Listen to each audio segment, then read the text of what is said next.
नमस्कार, आप देख रहे हैं आज तक। मैं हूं गौरव सावंत। कश्मीरी पंडित राहुल भट्ट की हत्या के बाद घाटी में गम भी है, गुस्सा भी और दर्द भी। इस बीच इस हत्या के बाद कश्मीरी पंडित सरकारी कर्मचारियों ने जम्मू कश्मीर के लेफ्टिनेंट गवर्नर मनोज सिन्हा को सामूहिक इस्तीफा सौंप दिया है।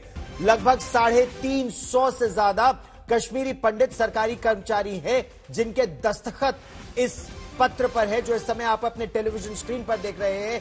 इन कर्मचारियों का कहना है कि आतंकवादियों के हाथों राहुल भट्ट की हत्या के बाद ये सभी 350 कर्मचारी कश्मीर घाटी में अपने आप को सुरक्षित महसूस नहीं कर पा रहे हैं।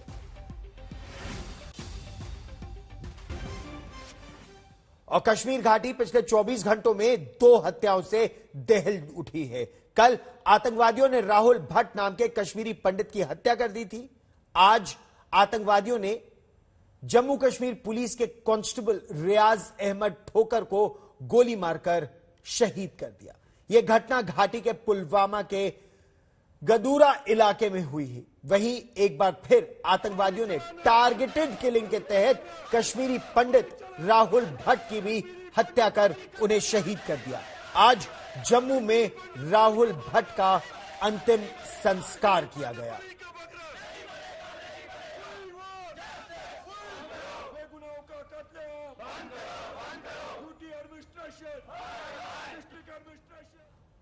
अब हम आपको बताते हैं कैसे पाकिस्तान की शरण पाई ये आतंकवादी नाम पूछकर कश्मीरी पंडित राहुल भट्ट के पास पहुंचे और फिर पॉइंट ब्लैंक रेंज पर उनकी हत्या कर दी। इस हत्या के बाद कश्मीर घाटी में पंडितों को एक बार फिर बसाने को लेकर और सरकार की मंशा, इरादे और जो वो काम कर रहे हैं उसको लेकर कई सवाल खड़े हो गए हैं।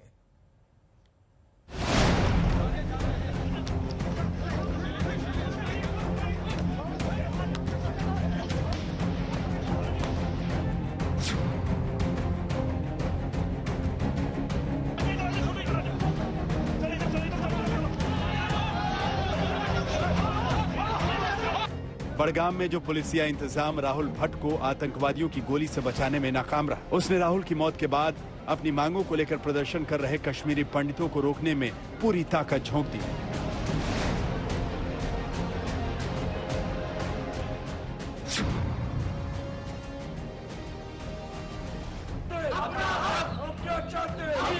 मगर एक और कश्मीरी पंडित राहुल भट्ट की हत्या के बाद आया उबाल बड़गाम ही नहीं, अनंतनाग में भी सामने आया। पीएम पैकेज के तहत घाटी में नौकरी देकर भेजे गए कश्मीरी पंडितों ने सुरक्षा देने में नाकामी पर सरकार के खिलाफ आवाज बुलंद की।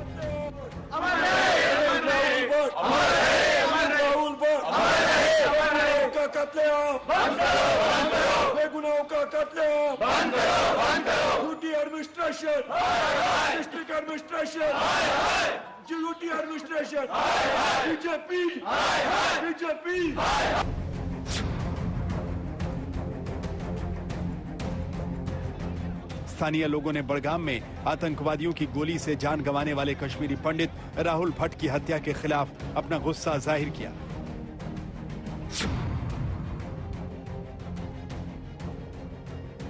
कश्मीरी पंडित को निशाना बनाकर कायर पाकिस्तानियों ने बहुत बड़ा जघन्य अपराध किया है और इस जघन्य अपराध की, इस महापाप की भारी कीमत इन कायर पाकिस्तानियों को चुकानी पड़ेगी।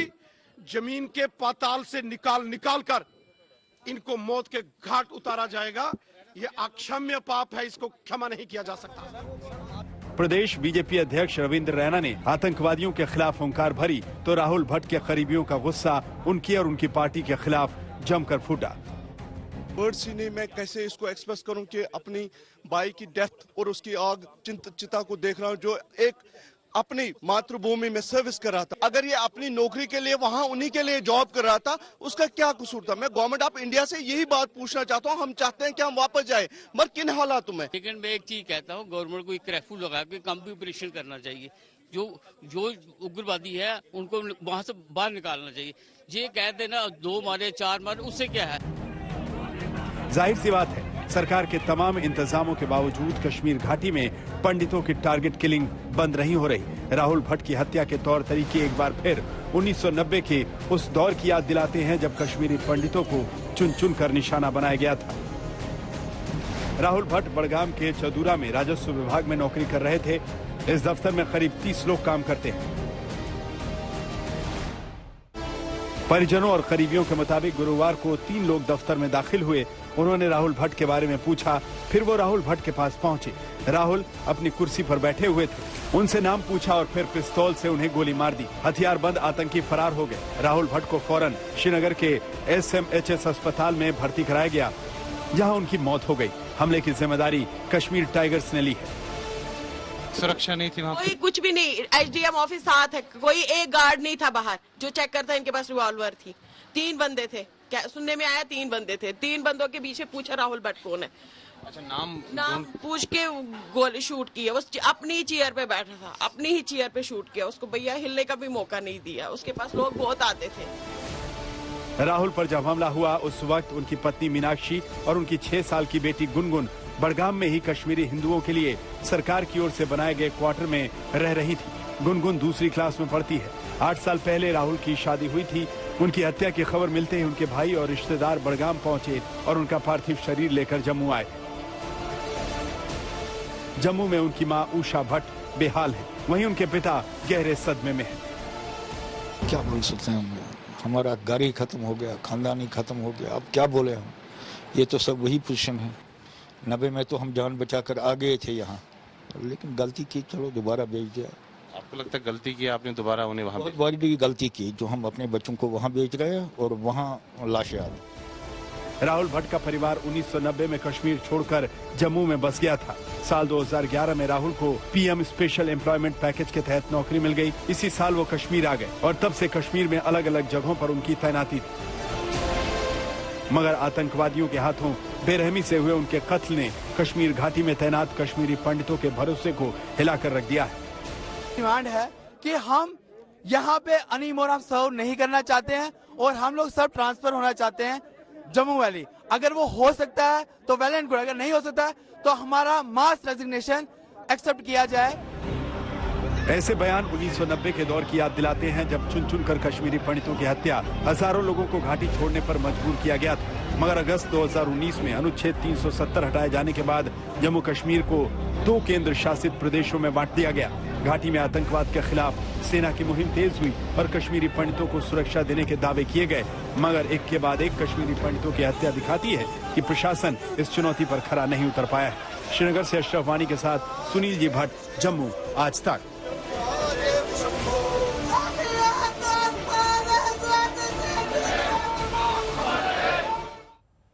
और इस वक्त एक बड़ी खबर आ रही है जम्मू कश्मीर में बांदीपुरा से, जहां आतंकवादियों के साथ सुरक्षा बलों की एक बड़ी मुठभेड़ इस समय चल रही है। खबर यह है कि इस एनकाउंटर में 3 आतंकवादियों को सेना, पुलिस और अर्धसैनिक बलों ने बांदीपुरा में उन्हें घेर लिया है और अब उन्हें न्यूट्रलाइज करने का प्रयास चल रहा है। बांदीपुरा इलाके में इनकाउंटर चल रहा है जिसमें खबर यह है कि 3 आतंकवादियों को सेना, पुलिस और अर्धसैनिक बलों ने घेर लिया है।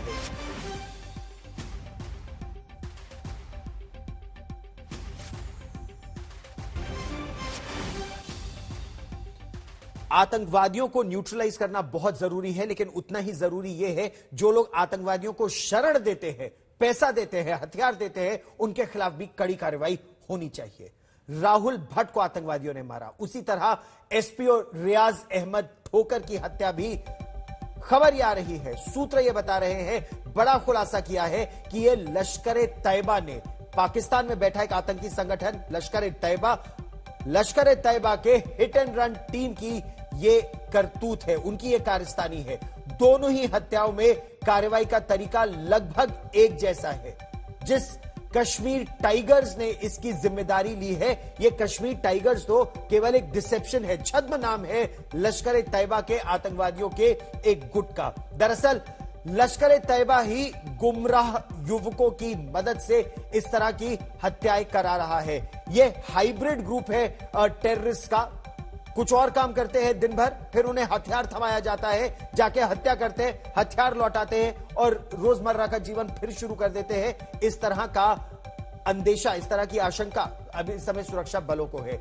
लेकिन इन हत्याओं से कश्मीरी पंडितों में गुस्सा बहुत ज्यादा बढ़ गया है और यह गैर वाजिब भी नहीं है। दरअसल पिछले कुछ महीनों में एक नहीं, एक के बाद एक कई कश्मीरी पंडितों को लगातार निशाना बनाया गया। किस तरह?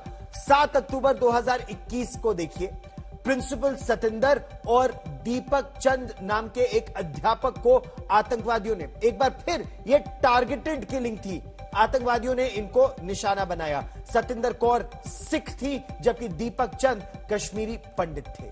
इसके अलावा 5 अक्टूबर 2021 को आतंकवादियों ने श्रीनगर में मेडिकल स्टोर के मालिक माखनलाल बिंद्रू की हत्या कर दी।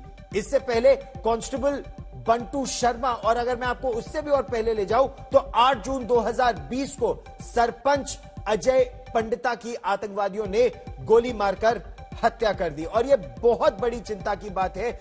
सुरक्षा बलों को आतंकवादियों के खिलाफ ठोस कार्रवाई करने की और ज्यादा आवश्यकता है।